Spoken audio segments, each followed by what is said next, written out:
In this video, we will discuss about ectodermal dysplasia. So, it is a large group of hereditary disorders, hereditary heterogeneous manifestations, which could be seen in more than one ectodermal derivatives. Now, the ectodermal derivatives that are affected in ectodermal dysplasia are skin, hair, nails, teeth, eccrine glands. Now, in certain paths, what we see is this usually is associated with mid-facial defects, that is the presence of cleft lip and cleft palate. Now, it is of many types. We will enumerate four types. So, ED1 is the trichodonto dysplasia. Then, second type is the dental dysplasia. Third is the onchyo dysplasia. And fourth one is the dyshydrosis. Now coming on to the etiology. Now it is seen because of the aberrant development of the ectodermal derivatives.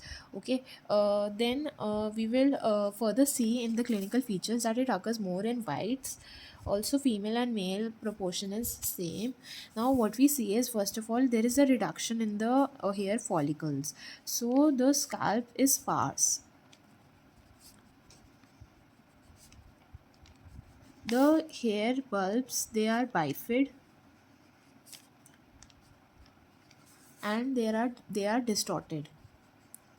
Then the eccrine glands. In eccrine glands, either they will be absent or they will be rudimentary. Then there is abnormal development of the teeth, which we will discuss further in the oral manifestations. Then we also see that the nails, they are brittle. Now this is mainly a combination of two types of syndrome, hypohidrotic syndrome and the hydrotic syndrome. Now in hypohidrotic, what we see is we see a number of facial manifestations. So first of all, what we see is frontal bossing. We see sunken cheeks,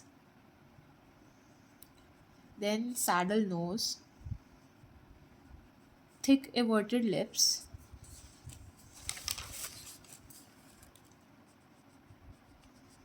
now in lips, what we see is there is an increase in the vertical diameter, so pseudoregate formation. Whereas in hydrotic, what we see is, you can remember it by NPH, so nail deformities, palmoplantar dyskeratosis, and hair defects. Now coming on to the oral manifestations. In oral manifestations, what we will see is basically in hypohidrotic. So what we will see is, we will see cone-shaped teeth. There can be anodontia or oligodontia. Then we will mention about the lips. Then there will be high palatal arch. There can be presence of cleft palate. Also the salivary glands and other intraoral accessory glands, they will be hypoplastic. Now coming on to the histopathology, what we will see is there will be a reduction in the number of sweat glands, hair follicles, sebaceous glands, and the eccrine glands. Also the salivary glands, they will show an ectasia of ducts and inflammatory changes. Now in treatment, there is no treatment, but in the individuals who have dental manifestations, there is an early dental evaluation.